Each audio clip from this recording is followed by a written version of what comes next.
Welcome to The Cap, where we are here to speak with college reps and other professionals in the field of college admissions to help answer all your questions and guide you through every step of the process. So if you're serious about college admissions, you've come to the right place. Are you ready? Let's talk about it. And now, here's your host, Dr. John Durante. Welcome to The Cap, the College Admissions Process Podcast. I am your host, John Durante, and I am here to introduce you to college admissions representatives and other professionals in the field of college admissions. Our purpose is to serve you, the students and parents, so that you may gain insight straight from the people who ultimately make the decisions.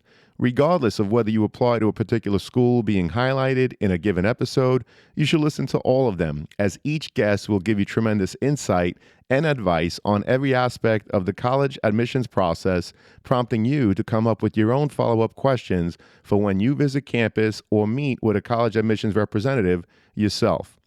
Don't forget to visit our website, www.collegeadmissionstalk.com, or the show notes of each episode to access the alphabetical list of all the colleges available with the related audio link to the right of each school. The alphabetical list provides you with on-demand access to all of the episodes so that you may listen whenever you wish.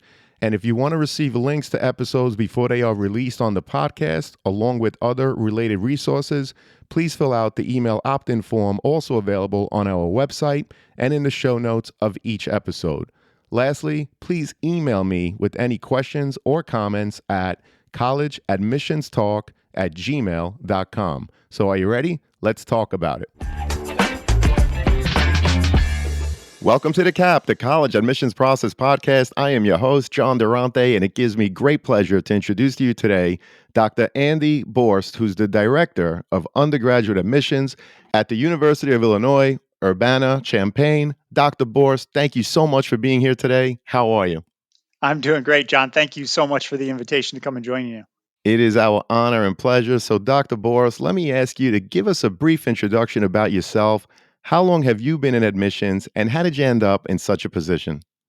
Sure. So I have been at the University of Illinois for the last 7 years. I have spent more time in the director's chair than I have really truly in admissions. So I came from the student affairs world. I've never been the admissions counselor road warrior.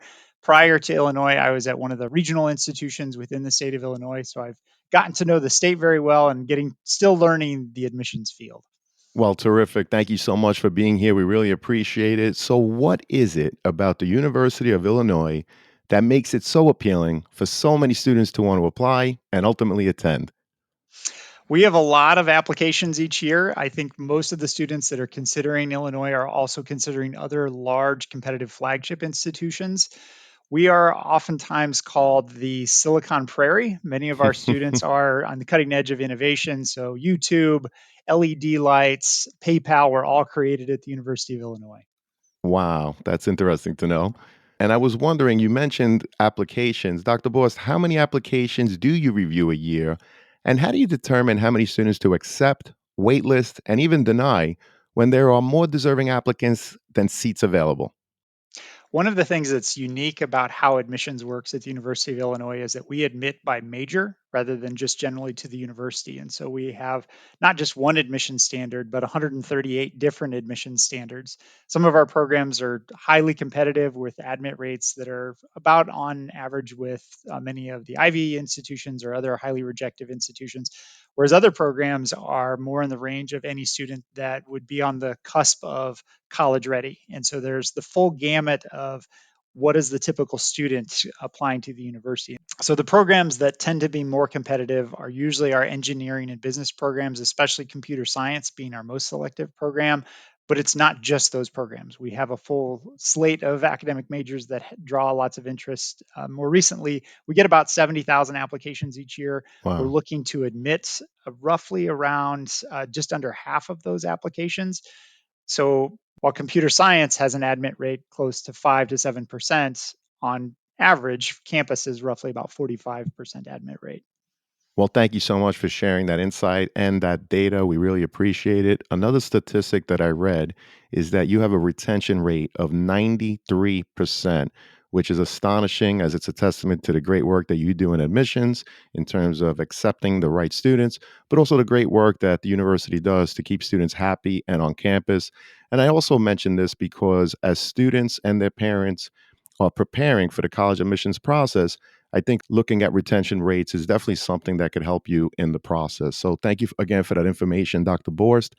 And if possible, visiting campus is important for the students to get a feeling of the school and, of course, the surrounding area. So if a student is able to come to campus, what are the areas that they should visit? And what are some of the questions they should be asking to help them determine whether the University of Illinois is the right fit for them or not? We've changed up our visit structure quite a bit to put students in front.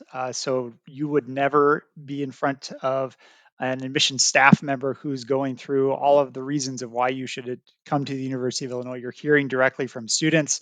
It's our student staff that are doing the presentation. It's our student staff that are doing the Q&A panels. It's our student staff that are walking students and families around campus to see the different areas.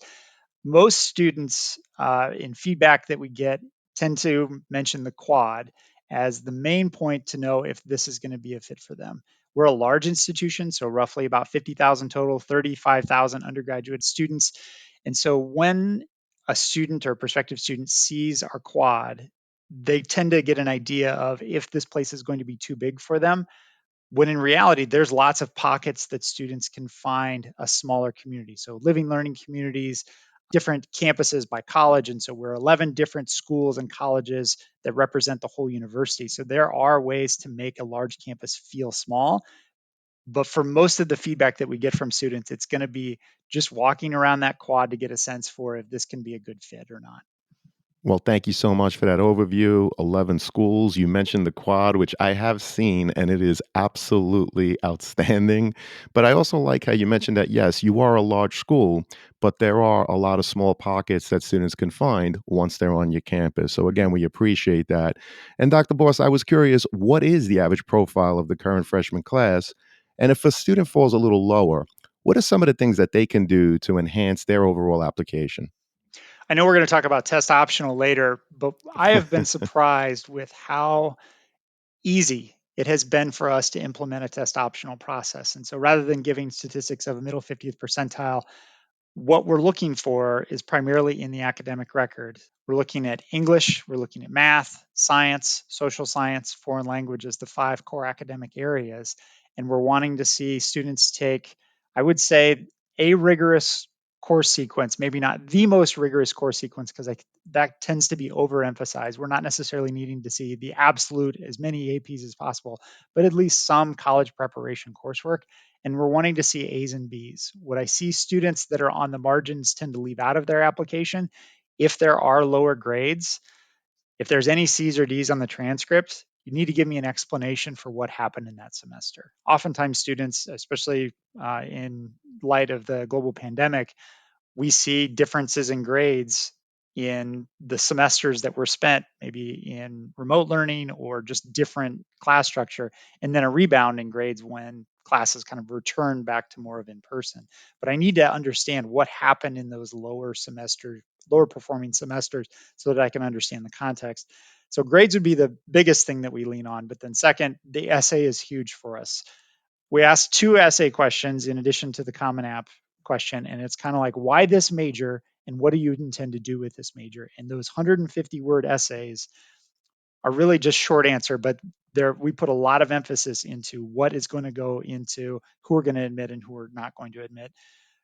I would say that's doubly so for our most competitive programs in engineering and business, computer science, is that while I had a perfect test score and I had perfect grades and I took all the APs, for those programs, that's not enough. Like, you need to give us something in your essay that's going to show us that you want something that is unique and that you're able to identify how coming to our campus is what's going to set you apart. Now, that's not a why us major. That's why you and why this program is going to be a good fit. Well, thank you so much for that overview. And I really appreciate how you talked about the essay, but specifically the two supplemental questions that you ask. And it's really so that the students demonstrate their understanding, as you said, as to why their major, why your school. So I think it's very important to just remind students that the supplemental essays, they're equally as important, perhaps even more important than the general essay. So don't take it for granted, students. Always put your best foot forward on every part of the application. I also appreciate that you talk about the review looks at the five core academic areas. You're looking at rigor, but not necessarily all APs. You are looking at A's and B's. And I appreciate the insight in terms of if you did get a C or a D, really, students, you have to explain that. Very important as part of this process. And also the fact that you didn't give me the mid 50% range when it comes to testing. As we all know, with tests being optional at most institutions, that mid 50% range is actually skewed. So I know a lot of times when students see that mid range in terms of testing, they get scared, but it's important to remember that only students that are scoring the highest are submitting. So great insight. We really appreciate it. I was also curious what percentage of your students are from out of state? And does the application process differ for in state or out of state students in terms of your overall review? So, being the state flagship for the state of Illinois, our mission is to serve the state of Illinois. So, about 70 to 75% of our students are Illinois residents. The other 25 to 30% are coming from outside of the state, but it's split pretty evenly between international students and domestic non-residents. So our international students, we are the largest or second largest. We go back and forth with Arizona State of the largest feeder for international students to public institutions in the country. Many of our students are coming from China, India, Korea, but then we've seen an increase in the number of countries. How we might be different from some of the other large competitive flagship institutions is that we are more diverse in all of the assets of ways diverse is defined. So, physical diversity by race, ethnicity, diversity by geography, globally, diversity by countries represented as well as states represented. Many of our students are coming from California, New York, New Jersey, Florida, Georgia, and Texas would be the primary feeders for domestic non residents. Hey, podcast friends, are you or someone you know in need of some custom college gear? Prep Sportswear carries a wide variety of college fan gear and apparel, including t shirts, sweatshirts, hoodies, hats, and so much more. So, whether you're getting ready to go to the game, hanging out on campus, organizing a college bed decorating party, or you're simply looking to build upon your college gear, Prep Sportswear has you covered. Check out our Prep Sportswear affiliate partnership link in the show notes for all the details. As an affiliate partner with Prep Sportswear, the podcast does receive a small commission if you make a purchase. But rest assured that we would only promote products that we believe in and feel that would benefit our listeners. And now, back to the show. Well, thank you for that information. I didn't know you were the largest server for international students, so that's terrific. And of course, you mentioned your diversity, which is also fantastic. Dr. Boss, do you use the students' high school GPA as indicated on their transcript, or do you recalculate the GPA using your own calculations? I think your listeners may be surprised to learn just how little a high school GPA tells us. GPAs are great metrics within a high school. They are terrible metrics when comparing students across multiple high schools. So many times I have usually it's a state legislature or a parent who says, my son or daughter has a 3.7 GPA and this is their test score. Tell me their likelihood of admissibility. And they've literally told me nothing about how likely they are to be admitted. Some schools play all sorts of, I would say, games with their GPAs. I've seen one student that had a 3.8 GPA, which you would assume was mostly A's and maybe a few B's. But when we look at the actual academic record, there were 14 C's and 2 D's on a 3.8 GPA. And it Wow. has to do with what are the weighted classes. Some schools have weighted electives, including honors physical education, honors driver's ed. I don't know what happens in honors driver's ed, but that those type of games, and I'm not talking about grade inflation there. I'm talking about systems of scales that play into what goes into a GPA. So we do recalculate a GPA along those five core academic areas: English, math, science, social science, and foreign language. And that gives us a better indication of how students do on our campus. We also do not include the first year of grades, so the freshman year in that grade calculation, or the senior year. So students are typically applying when those grades are in progress in the senior year. But we've also seen students that have terrible transitions into high school that maybe have D's and F's in their freshman year. lots of reasons for those lower grades, but it's really the sophomore and junior year that are more predictive in how a student is going to perform once on our campus. And I appreciate how you gave that insight in terms of how difficult it is to just look at a GPA. As you mentioned, there are systems of grading scales related to what courses high schools weight or don't weight. And of course, there are tens of thousands of high schools throughout the country. I appreciate you giving us that insight to share just how difficult it becomes, particularly if schools are weighting things like honors phys ed or honors driver's ed, and other schools are not, right? Not to minimize what students do in phys ed or what they do in driver's ed, but if one school is weighting those classes and other schools are not, then there's an inequity in the process. So again, I really appreciate the insight, Dr. Boris. Thank you so much. A little bit more on that topic that I want to emphasize is Sure. that an actual GPA calculation tells us very little about a student, even though it's our recalculated or it's coming from the high school. So when you say, what is the GPA that I need, even with the recalculated GPA, tell me the recalculated GPA. That also doesn't give you an indication of how likely a student is to be admitted because we are looking at, I'm not at necessarily concerned about what is your grade average. I'm concerned about your grade performance in specific classes that you're taking that are unique to your high school. So whether a high school changes their curriculum one year to the next, or a school changes from algebra, geometry, algebra 2 to integrated math 1, 2, and 3. Like we can account for those differences because there is that variation in curriculum and in grading scales across schools. Well, we appreciate that. Again, thank you so much. And what are the different ways a student may apply to the University of Illinois? And is there a benefit to applying one way over the other? So we have an early action period. So our first deadline is November 1st, and then our regular decision application deadline is usually January 5th. And we have gone back and forth. It's taken us more time because we do a thorough holistic review to be able to get decisions out. When we had about half our application volume, we were able to get decisions out before kind of the winter holidays, mid-December timeline. We've actually increased our seasonal staff. So we have about 70 full-time staff and 85 seasonal readers that help us to get through the volume. And even with the increase in staff, it takes us roughly about till the end of January, and then it's getting later and later the more applications that we get to be able to get decisions back to students in a timely manner so that they can make their decisions before May 1. We do have a priority for students that are applying within the early action. It's not an exclusive priority, but the students that apply early action have a higher admit rate by roughly 10 to 20%. Now, that's also skewed in that the better students also tend to apply earlier. So it's not that are putting that much emphasis on the early action students. It's just who applies when is different. Our international students tend to apply later. Our students that are coming from historically underrepresented backgrounds tend to apply in the regular profile or the regular decision timeline. But I wanted to make your listeners aware is that there is a difference in admit rate from the early action to the regular decision group. Well, thank you for sharing that insight. Again, early action, November 1 is the date in terms of the deadline. You try to get it done by the end of January if at all possible. And like you said, you get over 70,000 applications. But more importantly, it's interesting that you mentioned that 10 to 20% in early action applications, there's a higher admit rate by 10 to 20%. I know that the University of Illinois, like you mentioned earlier, is in fact test optional. Can you share the percentage of students that apply and that are ultimately admitted that did not submit their test scores?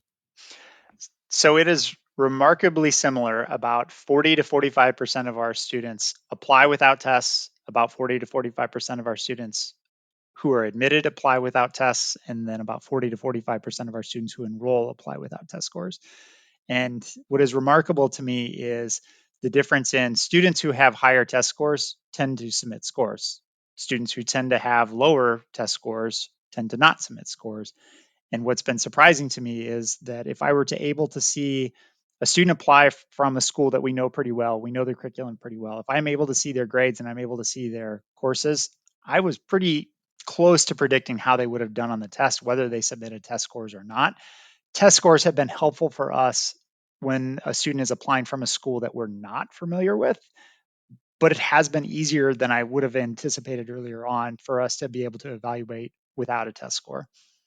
Well, we appreciate that. And where do you think the test optional trend will be, let's say, 4 years from now? In other words, will schools continue to offer it? This is another question that has come up, and I figured I'd ask you, Dr. Borst. So let me start with the University of Illinois, Urbana-Champaign will be test optional indefinitely. So for residents, non-resident, and international students, we anticipate that we will be test optional indefinitely until our board tells us otherwise. So rather than a year-to-year extension, I do anticipate that many institutions will continue to be test optional. The exceptions to that may be institutions that have a heavy emphasis on STEM, that may be more dependent on either needing to see differences in test scores or who may need to see greater emphasis on calculus and physics. But I do think the test optional wave that happened in the pandemic is here to stay. But I think that there needs to be greater emphasis on what does test optional mean? Is it the school that decides if they're going to consider the scores? Is it the student that considers if the score is going to be considered or not? There just needs to be greater clarity on the higher ed side about when we say test optional, what do we mean? So that students are able to know and hopefully ease the anxiety of do I send my score or not? One more thing about test scores that I wanted to mention. We talked about the middle 50th percent before is with about half 40% to half of our students not sending scores, that has really skewed our middle 50th percent. Our middle 50th percent has the bottom number has gone up by about 100 points. And so if you were to look at our middle 50th percentile 5 years ago compared to now, you would might think wow, you've gotten more competitive. You're admitting at a much higher rate. When really about half of those students just aren't represented in the data anymore. The academic profile of the students is pretty similar to where we were at 5 years ago. So there are some nuance when parents and students might be looking at that middle 50th percentile number. Absolutely, and we appreciate you sharing that. And let's dig deeper in the application process. Of course, we did mention essays a little earlier, but Dr. Borst, what are some examples of college essays that left an impression on you? And what advice would you share with prospective students in terms of what to think about when preparing to write their essays? I have had a lot of fun playing with Chat GPT and seeing what responses it's been able to give back to the prompts that we have. And I think that it's a good starting point. It helps students get an idea of the type of information that might go into it. The problem that I currently see with what's available in ChatGPT or just essays in general is that it doesn't tell me much about the student. It's still pretty general. What the essays that really stand out to me are the students that are succinct, that are able to use simple phrasing to get to the point. Clarity is much better than complexity so that I can hear the student's voice coming through in that essay.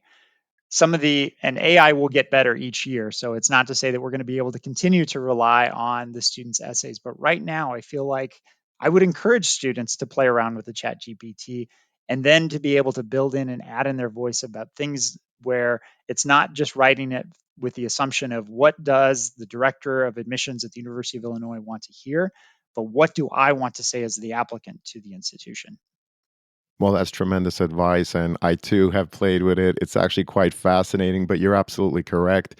It'll give you a general framework, it'll give you a general essay, a solid foundation, if you will. But the student still has to make it their own, right? Because we know that the application has multiple parts, and each part has to improve on the next and build on the next so that you're not just repeating general information. So, that essay, students, it's very important for it not to just repeat what an admissions representative could find on a transcript or an activity sheet. It has to be really personal, really special, something about yourself, your personality, your thought process related to something that may have happened to you, and perhaps even how you see yourself in perhaps a major at the University of Illinois. So I appreciate you sharing that, Dr. Bors. And another piece of the application, of course, is the teacher's letter of recommendation. What are you looking for when reading a teacher's letter as opposed to a student's essay? Teachers and students and school counselors are all navigating the admissions process, which has a lot of burden of the next step, the next step, the next step. And one of the things that I like about the University of Illinois is that we don't consider letters of recommendation. We don't consider additional statements or interviews. We don't consider third party advocacy statements. We don't consider letters of continued interest from students. And the reason is that I want to know who the student is. I don't need to know who the student knows. So Right. if I get a letter of recommendation from former President Barack Obama and another one from Michael Jordan, all very prominent names in Chicagoland area, that might be about who that person knows, but it still doesn't tell me about who the student is. And we try to remove those part of the processes that might just advantage students that might be politically connected. I don't need to know that. I need to know who the student is. So if you send me a teacher letter of recommendation, no one will read it. It will go through the shredder. It will never reach somebody's eyes who's going to actually make a difference in making a decision on your application. I want to welcome back Sean Patel, who is the founder and CEO of Prep Expert. He's a Shark Tank entrepreneur making a deal with Mark Cuban back in 2016. And he's also a board certified dermatologist who received a perfect score on his SAT. Sean, welcome back. How you doing today? I'm doing great. Thanks for having me back, John. So, I just wanted to share with all your listeners real quick that we have an amazing partnership with the College Admissions Process podcast, and we have a really special offer for all of your listeners. So, for any listener who wants to enroll their student into one of our Prep Expert SAT courses, ACT courses, or one-on-one tutoring programs, you can get 30% off just for being a listener of the College Admissions Process podcast. All you need to do is put in the promo code College Talk, one word, just College Talk, and that'll give you 30% off all Prep Expert SAT courses, ACT courses, or one-on-one tutoring packages. Make sure you use the link in the show notes of the College Admissions Process podcast. Thank you, Sean. We really appreciate it. To our listeners, as an affiliate partner with Prep Expert, I want to be transparent with you that for every purchase made using our coupon code, which is College Talk, the College Admissions Process podcast will receive a small commission from Prep Expert. But rest assured that we only promote programs that we believe in and feel would benefit our listeners. So whether you're preparing for the SAT, ACT, or need a one-on-one tutor, Prep Expert has the tools and expertise to help you. For more information, please see the Prep Expert affiliate partnership link in the show notes. And now let's get back to the show. Well, we appreciate that insight again, Dr. Boss. This is awesome. So let me ask you, once a student commits to a college, how important is it for them to withdraw from other colleges where they may have been accepted? And can you give us some insight into how difficult the process becomes for you in terms of determining how many students to accept or not from your own wait list when you don't have a final number on how many accepted students are actually attending? So this is well timed. We're doing this interview in early to mid-April, and right now is the window where most of our students are accepting their offer of admission to us and to other places. And so we are kind of in this waiting game to see what the final number is going to be once we get to May 1st, and there's usually a little bit of summer melt, which we bank into our projections. We're trying to predict the life choices of 17 and 18-year-olds, which you can imagine is an imperfect science and a terrible art form, but we get better at it each year. When students make their decision and decide where they want to go, it is very helpful to an admissions office to know that you're no longer interested, because then that gives us a better idea if we're going to come up short of our goals and if we need to look at the wait list, or if there's still the potential that we're going to be heavy. Now, all of that is from the admissions perspective, which is my bias, I'll admit that. But I will also encourage listeners to Google Rick Clark, Burn the Ships. This has been the best article that I've seen about students once they've made the decision of where they want to go, commit to that decision and find a way to be happy with that decision. I don't want to see students second guessing to say, well, I'm going here, but my dream school, if that was ever a thing, was really this other place. Make the decision right about now, whatever is the best fit, whatever's going to be the best financial fit, and to be able to attend that institution without second guessing yourself into the fall semester. So burn the ships and commit to going to that institution.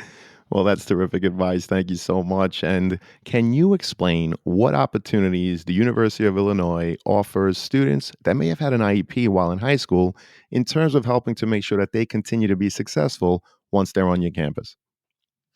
So the ADA was actually born at the University of Illinois Urbana-Champaign. A lot of the policies that made it into the federal legislation were crafted on our campus, and I think that we Wow. have one of the best disability support services in the nation. Being in 2 hours south of Chicago, we are fairly flat, and we're a great institution for students that have physical disabilities as well as that may be neurodivergent. And so each year we get better and better about servicing students that have IEPs, that are dealing with ADHD, that are dealing with anxiety and depression. And so, as a large resourced institution, we're getting better and better. We are really good at helping those students, but we're getting better and better about helping those students in ways that other institutions can't. Fantastic. Well, this has been a phenomenal conversation with a lot of great information for students and their parents. Unfortunately, it leads us to the last question, which is what are your top 3 pieces of advice that you would provide students and their parents getting ready for the college admissions process? Oh, I think this is a great question. The information can be overwhelming, so just pick one place to start. The second piece of advice I would say is that any institution that you're going to apply to, before you fill out the application, fill out the net price calculator. By law, every institution has to have a net price calculator. And sometimes students and parents don't have the financial fit conversation until about April of the senior year, which is far too late. And so, if an institution is going to be out of reach, don't apply there. I know a lot of parents will say, well, we'll find a way to make it work. That's one of the hardest conversations that is happening right now in April of the senior year of, I know you have your heart set on this institution, but it's just too much of a stretch, or it's too much of a stretch from the other choice sets that might be available. So, one, pick a place to start because it can be overwhelming. Two, fill out the net price calculator early for an institution. And then three, I would just reiterate the point that I made earlier of commit. Once you have lots of time heading into that May 1 decision, not everybody works on the May 1. There are plenty of institutions that are still looking for students throughout the summer.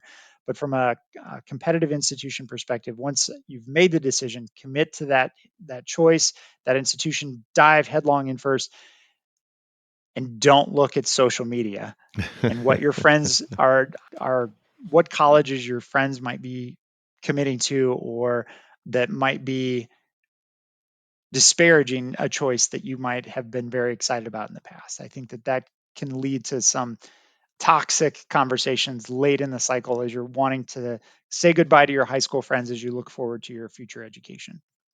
Well, we really appreciate those pieces of insight. It's very important to talk about the finances early in the process. And thank you for mentioning the net price calculator. As you said, that is something that every institution has to have available to students and their parents. So we really appreciate that.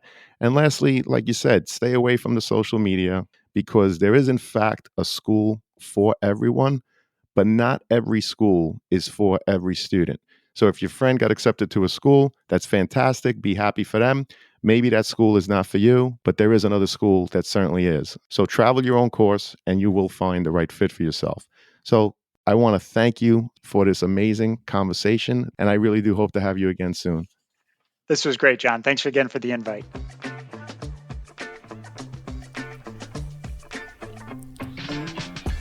Thank you for joining us on this episode of The CAP, the College Admissions Process Podcast. We hope you enjoyed the show. If you did, please don't forget to tell a friend and follow us on Facebook, Instagram, Twitter, and wherever you listen to your podcasts. I am your host, John Durante, and I look forward to seeing you on the next episode of The CAP. What's up, podcast friends? I'm happy to share that we've teamed up with Dormco to make your dorm decorating a lot easier. Why Dormco? They offer quality and durability, affordability, and a wide selection for bedding to storage solutions and everything in between for your dorm room. So if you or anyone you know is looking to decorate your dorm, see the affiliate partnership link in the show notes for Dormco, your one-stop for stylish, affordable, and quality dorm essentials. Please note that if you make a purchase through any of our affiliate links, the podcast gets a commission, but rest assured that we would only promote products that we believe in and feel would benefit our listeners. Thank you all, and best wishes.